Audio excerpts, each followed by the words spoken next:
mempersembakan.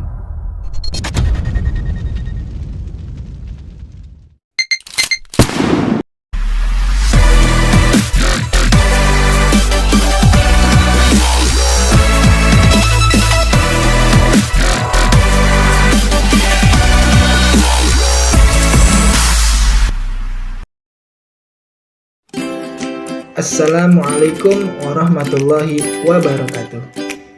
Apa kabar teman-teman semua? Saya harap kebahagiaan selalu menyelimuti teman-teman semua. Pada kesempatan kali ini, saya akan membahas bab pernikahan. Oleh karena itu, mari kita simak video pembelajaran kali ini dengan seksama. Mudah-mudahan dapat bermanfaat untuk teman-teman semua. Sebelum kita melangkah lebih jauh untuk memperdalam materi kali ini, saya ingin bertanya terlebih dahulu. Apa yang dimaksud dengan pernikahan? Jadi, pernikahan merupakan ikatan atau kesepakatan janji yang dilaksanakan dua orang untuk meresmikan hubungan perkawinan.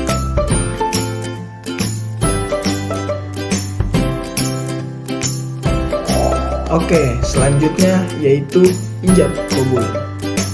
Apa yang dimaksud dengan ijab qabul? Ijab yaitu ucapan wali atau dari pihak perempuan yang merupakan sebagai wakilnya untuk penyerahan kepada pihak pengantin laki-laki.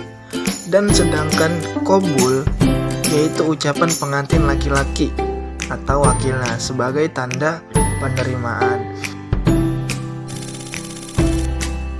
Baik teman-teman semua, selanjutnya yaitu syarat-syarat ijab qabul.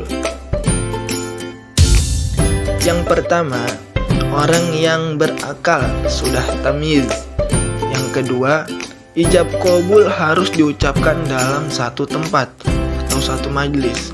Yang ketiga, tidak ada pertentangan antara keduanya.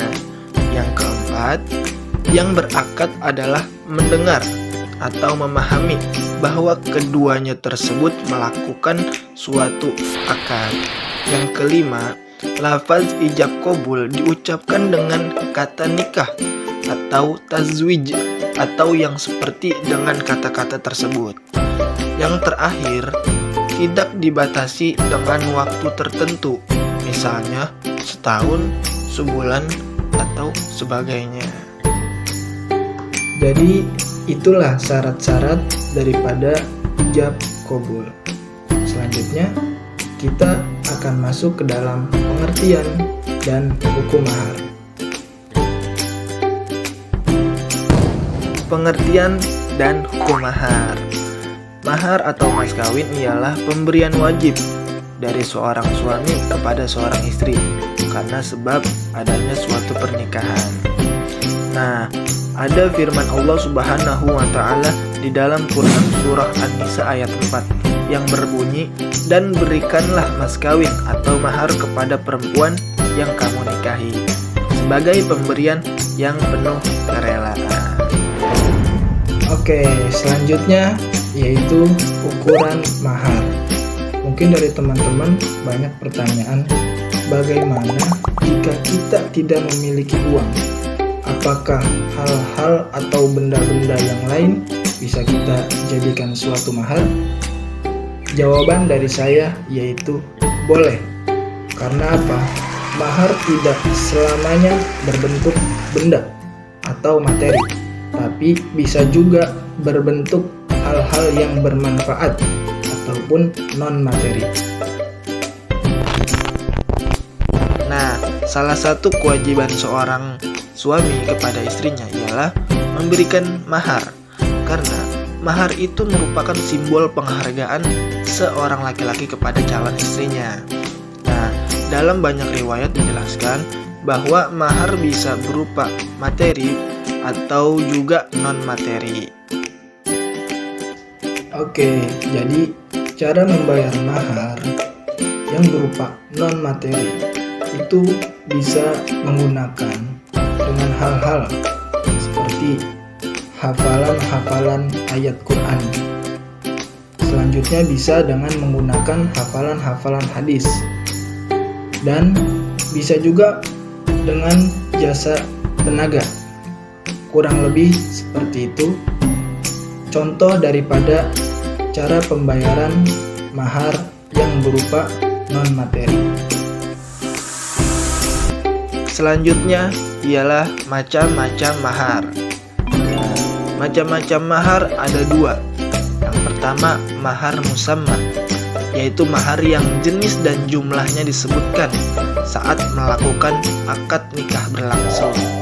Nah, yang kedua, mahar mitsil, yaitu mahar yang jenis atau kadarnya diukur sepadan dengan mahar yang pernah diterima oleh anggota keluarga atau tetangga terdekat kala mereka melangsungkan akad nikah dengan melihat status sosial, umur, kecantikan, gadis, atau janda.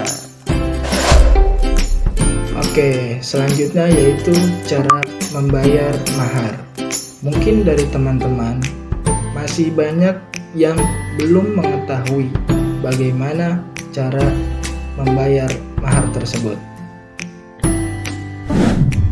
Pembayaran mahar ini dapat dilaksanakan secara kontan atau bisa juga dihutang. Apabila kontan, maka dapat dibayarkan sebelum dan sesudah nikah. Apabila pembayaran dihutang, caranya ialah wajib dibayar seluruhnya dan wajib dibayar separuhnya. Baik teman-teman, selanjutnya yaitu ialah macam-macam pernikahan yang terlarang. Mungkin banyak di kehidupan yang sudah kita jumpai dan banyak pula macam-macam daripada pernikahan-pernikahan yang terlarang. Oleh karena itu, mari kita simak satu persatu di video kali ini. Saya akan mencoba menyebutkan macam-macam pernikahan terlarang. Di antaranya yaitu yang pertama, nikah mut'ah. Nikah mut'ah ini ialah nikah yang dilakukan oleh seseorang dengan tujuan bersenang-senang untuk sementara waktu. Nah, yang kedua yaitu nikah syigar atau nikah tanpa mahar. Yang dimaksud dengan nikah syigar adalah seorang perempuan yang dinikahkan walinya dengan laki-laki lain tanpa mahar, dengan perjanjian bahwa laki-laki itu akan menikahkan wali perempuan tersebut dengan wanita yang berada di bawah perwaliannya. Yang ketiga yaitu nikah tahlil. Gambaran dari nikah tahlil ialah seorang suami yang mentalak istrinya yang sudah ia jima agar bisa dinikahi oleh suami pertamanya yang pernah menjatuhkan talak 3 atau talak bain kepadanya. Nah, yang keempat, nikah beda agama. Di dalam Quran surah Al-Baqarah ayat 224 Allah menegaskan, dan janganlah kamu nikahi perempuan musyrik sebelum mereka beriman. Sungguh hamba sahaya perempuan yang beriman lebih baik daripada perempuan musyrik meskipun dia menarik hatimu. Dan janganlah kamu nikahkan orang atau laki-laki musyrik dengan perempuan yang beriman sebelum mereka beriman.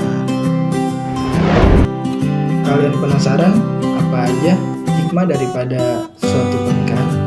Mari kita lihat di slide berikutnya. Hikmah pernikahan. Banyak hikmah yang bisa diambil oleh seseorang yang sudah melakukan pernikahan. Di antaranya yaitu terwujudnya kehidupan yang tenang dan tentram karena terjalinnya cinta dan kasih sayang di antara sesama. Nah, selanjutnya dengan adanya pernikahan, maka tujuan daripada syariat tentang nikah sudah tercapai, yaitu menjaga keturunan. Nah, kemudian pernikahan tidak saja hanya menjalankan hak dan kewajiban bagi suami istri yang dipenuhi, akan tetapi rasa saling mengerti di antara keduanya pun harus dipahami. Itu beberapa hikmah dari pernikahan. Baik teman-teman, itulah materi pada bab pernikahan di dalam video pembelajaran PKMA kali ini. Mudah-mudahan dapat bermanfaat untuk teman-teman semua dan juga bisa menjadi bekal untuk teman-teman semua ketika kelak nantinya akan melaksanakan suatu pernikahan dengan calon istri kalian masing-masing. Nah, kalimat penutup dari saya yaitu lebih baik menempuh jalan terjal dalam suatu pernikahan dan ketaatan daripada harus berada di jalan lapang dalam perzinahan ataupun kemaksiatan. Mungkin ini saja yang dapat saya sampaikan pada video pembelajaran kali ini. Jangan lupa kalian subscribe, kalian like, komen, and share sebanyak-banyaknya. Kurang lebihnya mohon maaf. Billahi fisabilillah haq astabiqul khairat. Allahul mu'afiq ila aqwamit thariq. Wassalamualaikum warahmatullahi wabarakatuh.